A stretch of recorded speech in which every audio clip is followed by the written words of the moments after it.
Sa ngalan ng Ama at ng Anak at ng Espiritu Santo, Amen. ang pagpapala ng ating Panginoong Heso Kristo, ang pag-ibig ng Diyos Ama, at ang makikipagkaisa ng Espiritu Santo, naway sumainyong lahat. At sumayo rin. Mga kapatid, aminin natin ang ating mga kasalanan upang tayo'y maging marapat gumanap sa banal na pagdiriwang. Inaamin ko sa makapangyarihang Diyos at sa inyo mga kapatid, na lubha akong nagkasala sa isip, sa salita at sa gawa, at sa aking pagkukulang. Kaya isinasamo ko sa mahal na Birheng Maria, sa lahat ng mga anghel at mga banal, at sa inyo mga kapatid, na ako'y ipanalangin sa Panginoong ating Diyos. Kaawaan tayo ng makapangyarihang Diyos, patawarin tayo sa ating mga kasalanan, at patnubayan tayo sa buhay na walang hanggan. Amen. Panginoon, kaawaan mo kami. Panginoon, kaawaan mo kami. Kristo, kaawaan mo kami. Kristo, kaawaan mo kami. Panginoon, kaawaan mo kami. Panginoon, kaawaan mo kami. Manalangin tayo.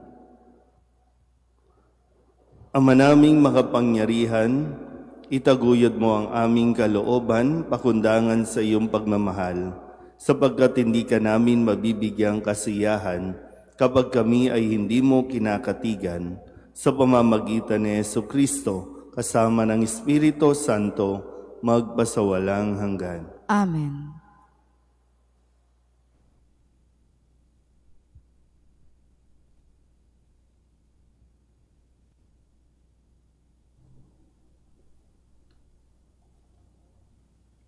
Pagbasa mula sa aklat ni Propeta Jeremias.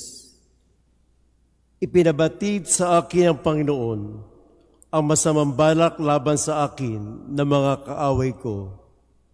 Ako'y parang maamong tupang dinadala sa patayan at hindi ko nalalamang may masamang balak para sila sa akin. Wika nila, putulin natin ang puno habang malusog. Patayin natin siya nang wala nang makaalaala pa sa kanya. At dumalangin si Jeremias, Panginoon, ikaw ay hukom ng makatarungan. Nababatid mo ang isipan at damdamin ng bawat tao. Ikaw ang maghiganti sa mga taong ito. Pinauubaya ko po sa inyo ang aking gawain. Ang salita ng Diyos. Salamat sa Diyos. Panginoong aking Diyos, pag-asa ko sa iyo'y lubos. Panginoon, aking Diyos, pag-asa ko sa iyo'y lubos. Panginoong aking Diyos, sa iyo ko natagpuan yaong aking minimithi at hangad na kaligtasan. Iligtas mo sana ako sa pag-usig ng kaaway. Tinutugis nila ako, hindi sila naglulubay. Kapag ako ay inabot, sila'y leon ang katulad. Tatangayin nila ako sa malayong itatakas. At kung ito ang mangyari, pihong walang magliligtas. Dudurugin nila ako, luluraying walang habag. Panginoon, aking Diyos, pag-asa ko sa iyo'y lubos. Humatol ka sa panig ko, yamang ako'y di masama. Pigilin ang di matuwid sa kanilang mga gawa. Yaon namang mabubuti ay bigyan ng gantimpala. Yamang ikaw, Panginoon, ay ang Diyos na dakila, at sa iyo ay dilingid ang laman ng puso't diwa. Panginoon, aking Diyos, pag-asa ko sa iyo'y lubos. Ikaw rin po, Panginoon, ang sa akin nag-iingat. Ang lahat na masunurin sa iyo ay naliligtas. Ikaw ang Diyos na matuwid isang hukom na tapat, laging handang magparusa sa sinumang gaway linsad. Panginoon, aking Diyos, pag-asa ko sa iyo'y lubos. Magsitayo na po ang lahat. Papuri sa'yo, Panginoong Hesu Kristo, Hari ng walang hanggang kapurihan. Mapalad ang nag-iingat sa kanyang pusong matapat, ng salitang nagbubuhat sa poong Diyos ng liwanag, sa tiyagay aaning ganap. Papuri sa'yo, Panginoong Hesu Kristo, Hari ng walang hanggang kapurihan. Sumainyo ang Panginoon. At sumayo rin. Ang mabuting balita ng Panginoon ayon kay San Juan. Papuri sa iyo, Panginoon. Noong panahong iyon, marami sa mga nakarinig kay Jesus ang nagsabi, "Tunay ngang ito ang propetang hinihintay natin.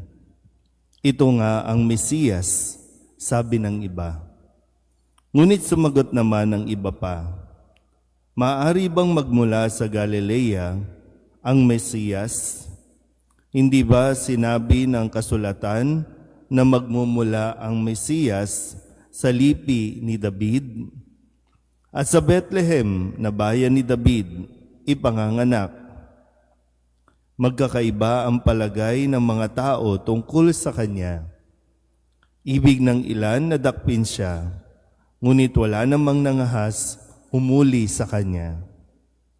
Ang mga kawal na bantay sa templo ay nagbalik sa mga punong saserdote at sa mga pariseyo. "Bakit ninyo siya dinala rito o bakit hindi ninyo siya dinala rito?" Tanong nila sa mga bantay. Sumagot sila, "Wala pa pong nagsalita ng gaya niya. Kayo man ba'y nalinlang din?" Tanong ng mga pariseyo. "Mayroon bang pinuno o pariseyong naniniwala sa kanya?" "Wala. Mga tao lamang na walang nalalaman sa kautusan ang naniniwala sa kanya." Mga sinumpa.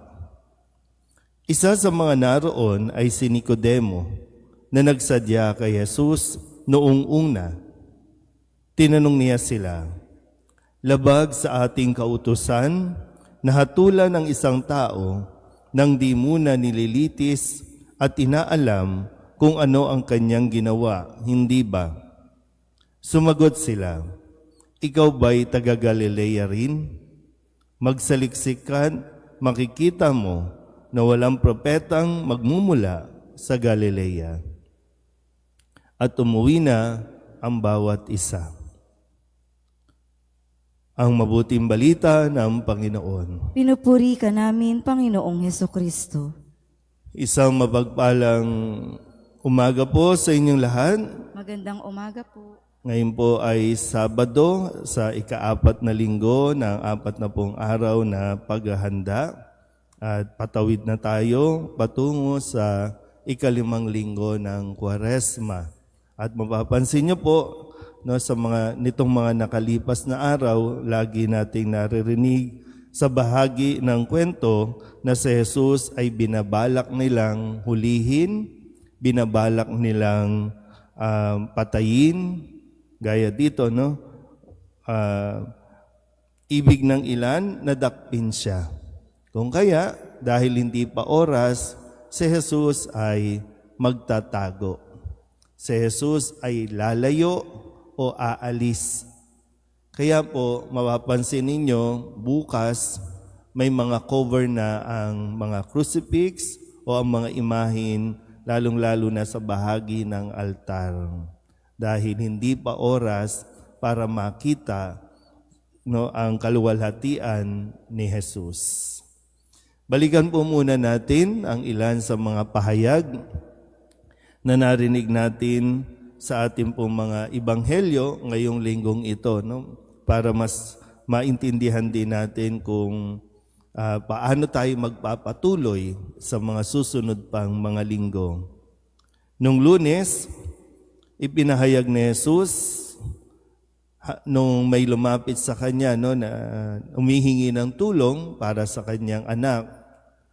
Ang sinabi ni Jesus, hanggat hindi kayo nakakakita ng palatandaan at mga kababalaghan, hindi kayo mananampalataya.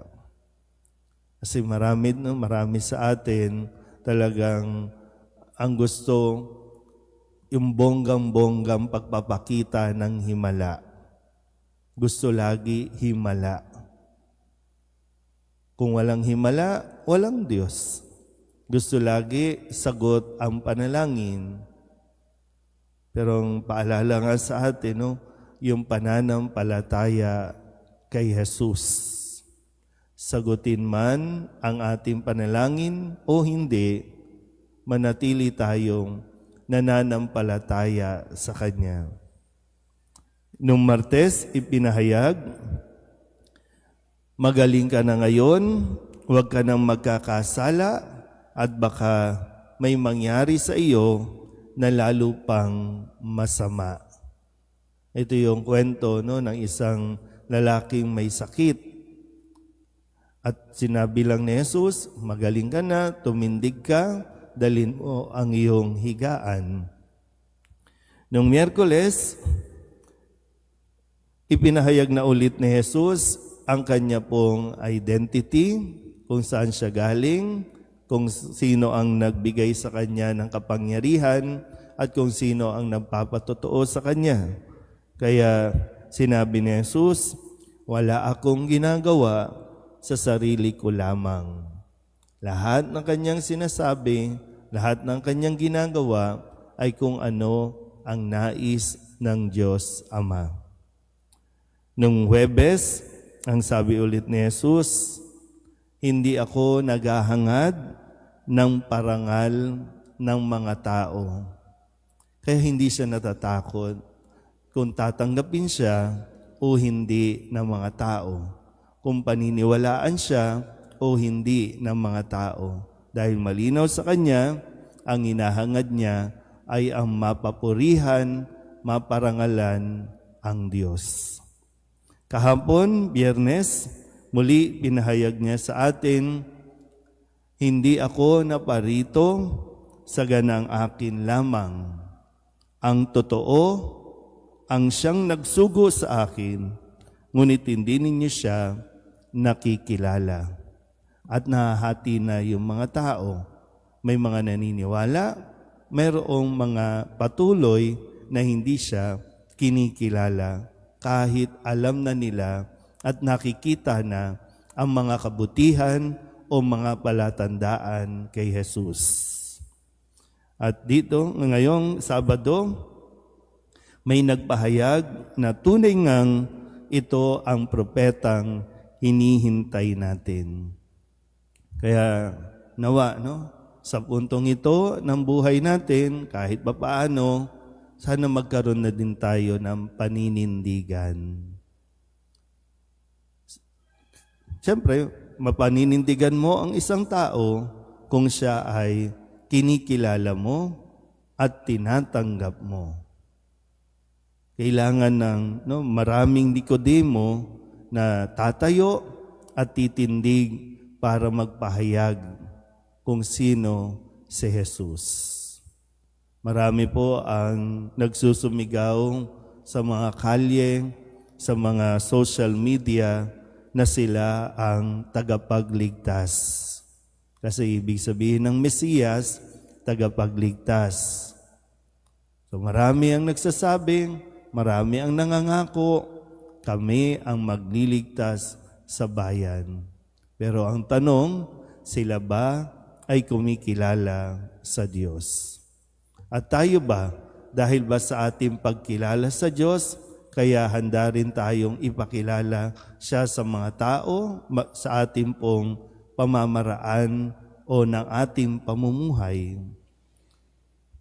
So, sana po sa puntong ito ng buhay natin, hindi ko alam kasi kung pagkatapos kong magsalita, may naaalala ba kayo? Ha? Diba Kasi ang excuse na natin, matanda na tayo. Yun ang excuse natin. Kaya pagkatapos ng misa, lagi tayong nagkaka-amnesia. Wala na naman tayong maalala. Kaya paano natin ipapakilala si Jesus? At paano natin paninindigan si Jesus? Kung hindi nga natin siya naaalala. So, kanino bang kasalanan nito? Sa atin ba? O talagang sadya napapabaya tayo dahil, lalo na kapag ang mga Katoliko, kapag ang mga palasimba, hinahamon, andyan ang tukso, nagkasakit, ang sisi sa Diyos. So pag ang sisi natin sa Diyos, ibig sabihin, medyo hindi pa talaga sapat o wala pa talaga tayong pagkilala sa Diyos. Kasi lagi naman sinasabi, kung nakita na ninyo ang anak, nakita ninyo ang ama. Si Jesus at ang ama ay isa. Ngayon, ang gagawin na naman natin? Tutungangaalan tayo dito. Sa bawat misa po, ginagabayan tayo ni Jesus. Makilala siya, dahil kapag nakilala siya, nakikilala na rin natin ang Diyos. At hindi tayo nakikipagkilala sa Diyos para lamang sa mga kahilingan natin, sa mga panalangin natin, o para lang sa himala. Maninindigan tayo sa ating pananampalataya dahil si Jesus ay si Jesus, ang Mesiyas, ang magliligtas sa atin. Amen?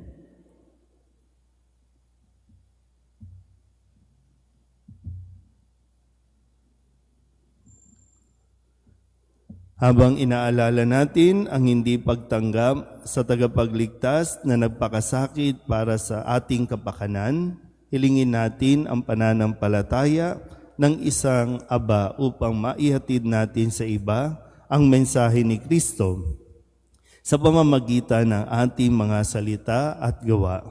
Ang ating pong itutugon, Ikaw ang aming lakas, O Panginoon. Ikaw ang aming lakas, O Panginoon.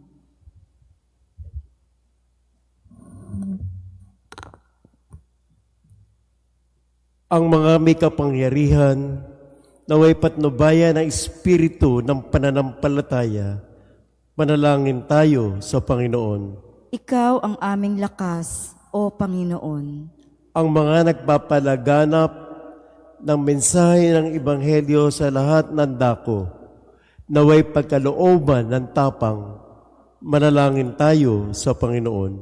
Ikaw ang aming lakas, O Panginoon. Ang mayayamang bansa, naway maging bukas palad sa pagtulong sa mga mahihirap na bansa, manalangin tayo sa Panginoon. Ikaw ang aming lakas, O Panginoon. Ang mga may sakit, mga bilanggo, mga matatanda, at may kapansanan, naway palakasin ng mga makapangyarihang salita ng Diyos, manalangin tayo sa Panginoon. Ikaw ang aming lakas, O Panginoon. Ang mga namayapang tapat sa Panginoon, naway magtamasa na ipinangakong kapayapaang walang hanggan, manalangin tayo sa Panginoon. Ikaw ang aming lakas, O Panginoon. Idulog din natin sa Panginoon ang ating mga personal na kahilingan at mga panalangin para sa ating mga pamilya, kasama din ang mga kahilingan ng mga nanonood sa online. Lahat ng mga misang pasasalamat, special na intensyon, agarang paggaling ng mga may sakit, at ang lahat ng mga kaluluwa na inihiling na ipagdasal sa misang ito.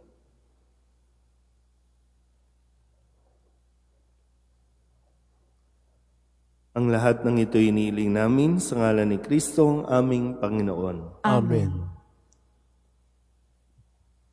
Sa iyo, Ama, aming handog, ang tinapay at alak na ito, handog ng iyong bayang sumasamo,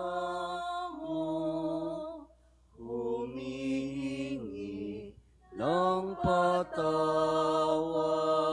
mo. Sa iyo, Ama, aming handog, ang tinapay at alak na ito, handog ng iyong bayang sumasamo, humihingi ng patawad mo. Manalangin kayo mga kapatid upang paghahain natin ay kalugdan ng Diyos Amang makapangyarihan.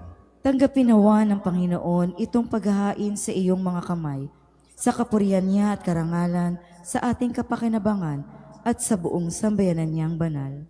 Ama naming lumikha, sa malugod mong pagtanggap sa aming mga alay, ang aming kaloobang nahirati sa pagsuway ay mapahinuhod nawang sumunod sa iyo sa pamamagitan ni Jesucristo kasama ng Espiritu Santo magpasawalang hanggan. Amen. Sumainyo ang Panginoon. At sumayo rin. Itaas sa Diyos ang inyong puso at diwa. Itinaas na namin sa Panginoon. Pasalamatan natin ang Panginoong ating Diyos. Marapat na siya ay pasalamatan. Ama naming makapangyarihan, tunay nga marapat na ikaw ay aming pasalamatan sa pamamagitan ni Jesucristo na aming Panginoon. Sa aming kusang pagtitiis ng hirap, tinutulungan mong aming maitumpak ang kinamihas ng pagsalungad sa pananagutang iyong iniatas. Sa aming pagtulad sa anak mong mahal na nagpakasakit para sa tanan, ang pagsisikap nami iyong kinalulugdan at ang pagpapakabuti nami iyong ikinararangal. Kaya kaysa ng mga anghel na nagsisiawit ng papuri sa iyo na walang humpay sa kalangitan, kami nagbubunyi sa iyong kadakilaan.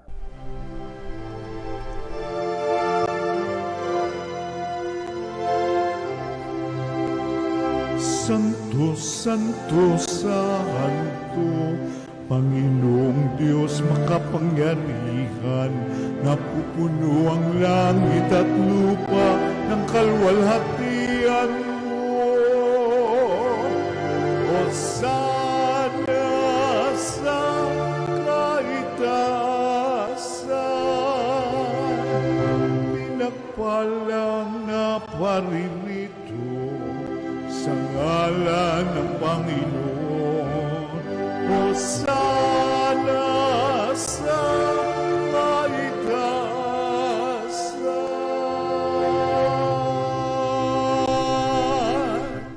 Ama naming banal, ikaw ang bukal ng tanang kabanalan. Kaya't sa pamamagitan ng iyong Espiritu, gawin mong banal ang kaloob na ito upang para sa aming maging katawan at dugo ng aming Panginoong Hesu Kristo. Bago niya pinagtiis ang kusang loob na maging handog, hinawakan niya ang tinapay, pinasalamatan kaniya, pinaghati-hati niya iyon, iniabot sa kanyang mga alagad at sinabi, "Tanggapin ninyong lahat ito at kanin, ito ang aking katawan na ihahandog para sa inyo."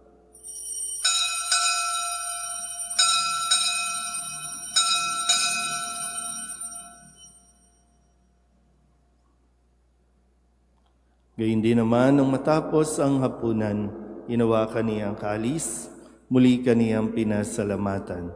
Iniabot niya ang kalis sa kanyang mga alagad at sinabi, "Tanggapin ninyong lahat ito at inumin. Ito ang kalis ng aking dugo, ng bago at walang hanggang tipan. Ang aking dugo na ibubuhos para sa inyo at para sa lahat sa ikapagpapatawad ng mga kasalanan. Gawin ninyo ito sa pag-alaala sa akin.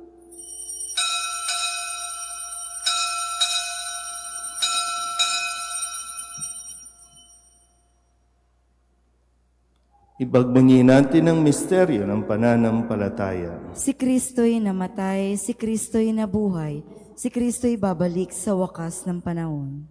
Ama, ginagawa namin ngayon ang pag-alaala sa pagkamatay at muling pagkabuhay ng iyong anak.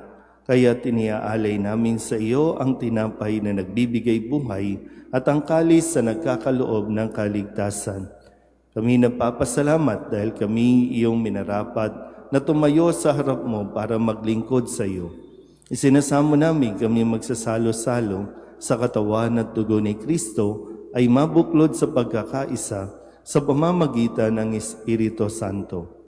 Ama, lingapin mo ang iyong simbahang laganap sa buong daigdig. Huspusin mo kami sa pag-ibig kaysa ni Leon na aming Papa at ni Jose na aming Obispo at ng Tanang Kaparian. Alalahanin mo rin ang mga kapatid naming nahimlay na may pag-asang sila'y muling mabubuhay, gayon din ang lahat ng mga pumanaw. Kawaan mo sila at patuloyin sa iyong kaliwanagan. Kawaan mo at paginapating kaming lahat na makasalo sa iyong buhay na walang wakas. Kaysa ng mahal na Birheng Maria na ina ng Diyos, ng kabiyak ng puso niyang si San Jose, kaysa ng mga apostol at ng lahat ng mga banal na namuhay dito sa daigdig ng kalugod-lugod sa iyo, may pagdiwang nawa namin ng pagpupuri sa ikararangal mo sa pamamagitan ng iyong anak na aming Panginoong Jesucristo. Sa pamamagitan ni Kristo, kasama niya at sa Kanya, ang lahat ng parangal at papuri ay sa iyo, Diyos amang makapangyarihan, kasama ng Espiritu Santo, magpasawalang hanggan. Amen. Amen. Amen.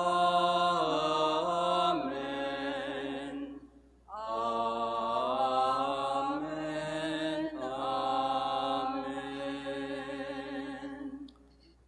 Buong kababaang loob tayong tumawag sa ating Panginoon ng Ama namin.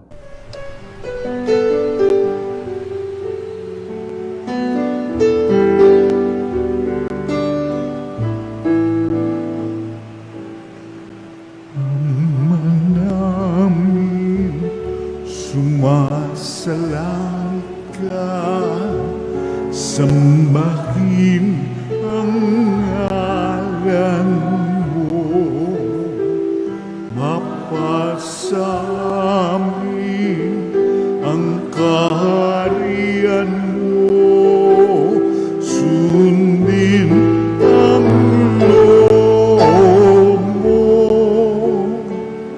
dito sa lupa para nang sa langit. Bigyan mo po kami ngayon ng aming kakanin sa araw-araw at patawarin mo kami sa aming mga sala para ng pagpapatawan namin sa nagkakasala sa amin, at huwag mo kaming ibang dulot sa tukso, at yadya mo kami sa lahat ng masama.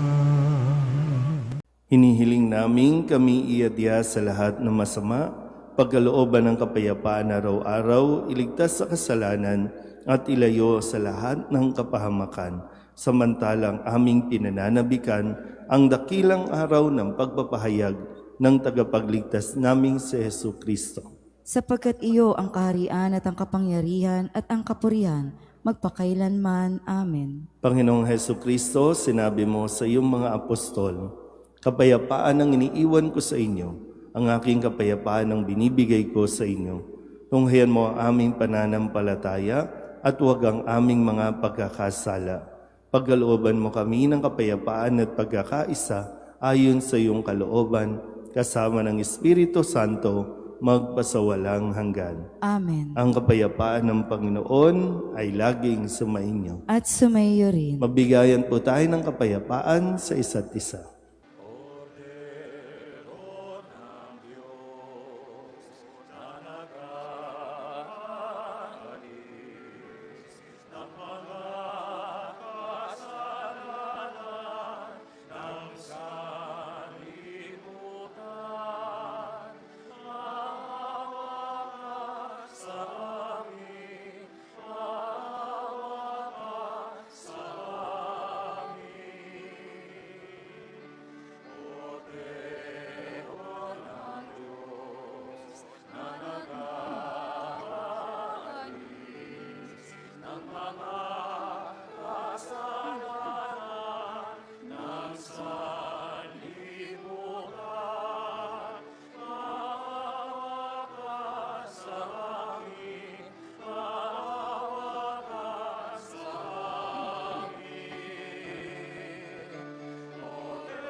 Ito ang kordero ng Diyos. Ito ang nag-aalis ng kasalanan ng sanlibutan. Mapalad ang mga inaanyayahan sa kanyang piging. Panginoon, hindi ako karapat-dapat na magpatuloy sa iyo, ngunit sa isang salita mo lamang ay gagaling na ako.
Manalangin tayo.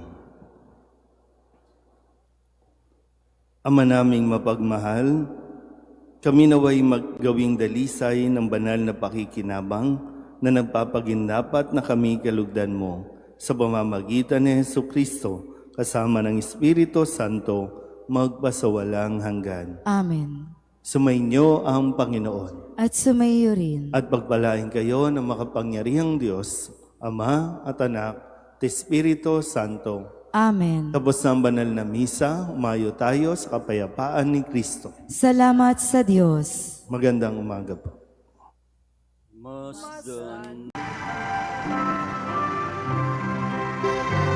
Nuestro Padre Jesus Nazareno, sinasamba ka namin, pinipintungo ka namin, aral mo ang aming buhay at kaligtasan.